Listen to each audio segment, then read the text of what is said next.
that I can't see you. Well, it all began at the age of 7, and the promise of a shiny, new 3-speed bicycle. But it wasn't just any bicycle. It was the American Eagle version in red, white, and blue. I'd never had a brand new bicycle before. In fact, I'd never had a bicycle before because I was a city kid who had just moved to the suburbs. And I found this thing called space. Space. You could run and jump and play and learn to ride a bicycle. They told me if I sold enough Girl Scout cookies, I could earn that bicycle. Back then, I think it was 75 boxes.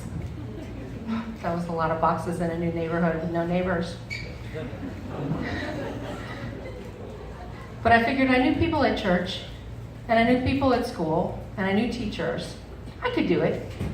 So my love of adventure and the new bicycle, I asked what I had to do. And they said, well, you have to go out and talk to people. What, like people I don't know? They were like, well, unless you know 75 people that'll each buy a box, then yeah, you probably should go door to door. And I thought, how much do I want that bicycle? And I really, really did. So I went out and I went door to door and I started selling Girl Scout cookies. So that was where I got started. I don't remember anything else about that story, but then it was my love of adventure that made me want to have a bicycle, learn to ride a bicycle, and I would do what it took to get that bicycle. So then in high school, I thought adventure, that's a good thing. It worked with the bicycle. So I spent my summers in the wilderness in Canada. It looked really good in the brochure, I want to tell you that. It was 7 days of paddling in a canoe with people you thought were your friends.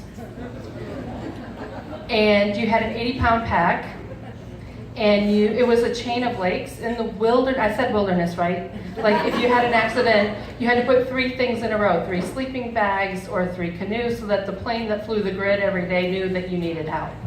Wilderness. No showers, no toilets, no TV, no radio, no prepared food. And here's the deal, they gave us tents, but every place we went, we had to find poles. We had to cut down trees and make poles for the tents. So I'm talking wilderness. Sense of adventure, for my love of sense of adventure. I did this day in, day out, 7 days. It was really hard. However, I told you I grew up as a city kid, right? So the fresh air, the peace, the quiet, the sound of the loons on the lake. If you've ever been to Canada, you know that sound, it's amazing. And waking up in the early morning and seeing moose with their babies getting water in the misty morning. I woke up, one night we decided to sleep outside the tent, and we woke up and there were these big, moose are really big when you're laying on the ground. And they had walked right past us to go down to the water and get water for their babies. And that was really awesome and terribly frightening at the same time. But it was my sense of adventure and what I did for my love for sense of adventure.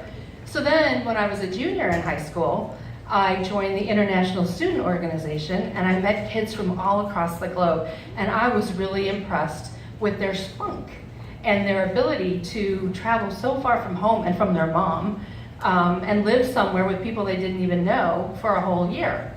So the more I got to know them, I thought, I could do that. That would be fun. I have a sense of adventure within reason, okay? So I had been learning French since 5th grade, so I thought I would be an exchange student to France because, well, that wouldn't be too bad, at least I spoke the language. So sure enough, I signed up at the end of my junior year to be an exchange student to France. I packed my bags, I had my goodbye parties, and I waited for the phone to ring with the time we were supposed to leave. And then I realized, wait a minute, I haven't heard anything about my host family yet, because normally you hear about your host family and you kind of know who it is you're going to be living with. So then a few days before my planned departure, I got a phone call from the agency and they said, so did you want to go to Denmark or Germany? I was like, what? No. I have a sense of adventure within reason. Okay, within reason. And they said, well, at this point in time, we basically have homes for you in Germany or in Denmark. And at the age of 17, I had to decide how big my love was for adventure and what I was willing to do for that love. It took me about 30 seconds to decide. And you know, do you remember in high school, French club, German club, Spanish club? Huge rivalry, brutal. Okay, so this was my answer. There is no way I'm going to Germany. It is not going to happen. And you know, my name is Lance. My ancestry is German. Fisher, with the C, and Lance. It doesn't come more German than that. But there was no way I was going to Germany. So I said, at the age of 17, I do not know where Denmark is, but my bags are packed, send me. And off I went to Denmark. So I get to Denmark, and I still hadn't heard anything about my host family, which is very uncommon. You get a whole packet in the mail. But because it was such last minute, not my fault, I ended up with a family. I'm so glad that I had a sense of adventure. Because the family I got was an old, well, okay, please don't be offended because I'm like 20 years older than they were at the time. But they were an older, in their late 30s couple. Remember, I was 17, right? They had never had kids. And I thought, this is awesome. They're all mine. I get them all to myself. And not only that, I had already had 17 years of experience being someone's child, so I could train them up the way that they were supposed to be. I mean, after all, I was the one with the experience, right? So I assessed my situation and I thought, you know, I'm only going to be here for 1 year. This was not my plan. I had a 40-year plan, people. I had a plan. I'll tell you more about that later. So this was not my plan. So I thought, you know what, I'm here for a year, and I'm going to learn as much as I can while I'm here. So I learned a few new words every day, and I had a poster in my room, and I'd write them down. And by Christmas, I was actually fluent, because this was the only family in Denmark that spoke no English, by the way, on top of everything else. And I was getting straight A's, and I thought, my sense of adventure is paying off. This is pretty awesome. And then he happened. 7 years into my 7 months into my year-long experience, he happened. I looked up and I saw what surely was the son of Thor. For he struck me like a lightning bolt. 6.5 foot tall, fiery red hair. He had my heart in an instant. I then had to step out of my comfort zone again because I had to tell my parents. They were not thrilled. I thought, you know, back then, the only way, this is 1978 and 79, so the only way to really communicate was by phone, and I thought, oh, surely I cannot tell them this over the phone. I have to see them in person to give them the great news.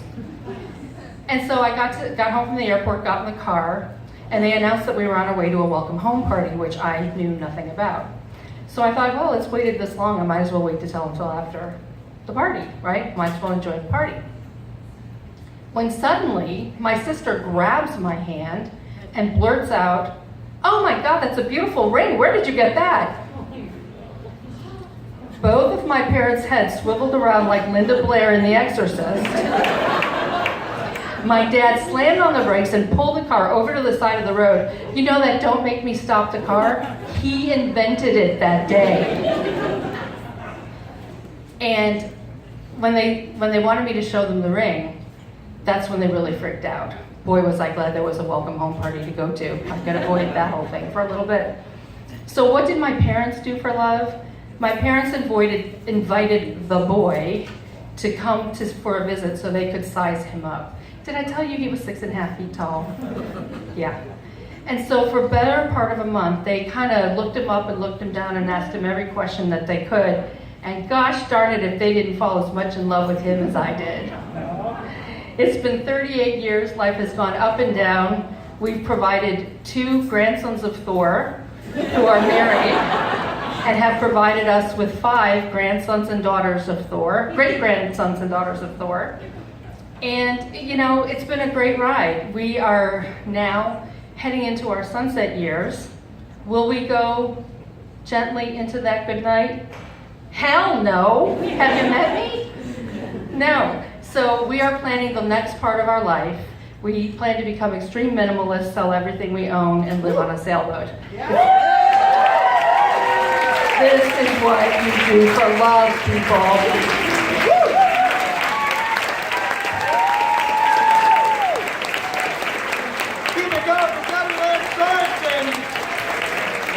most beautifully metaphor-packed story I've ever heard on this stage.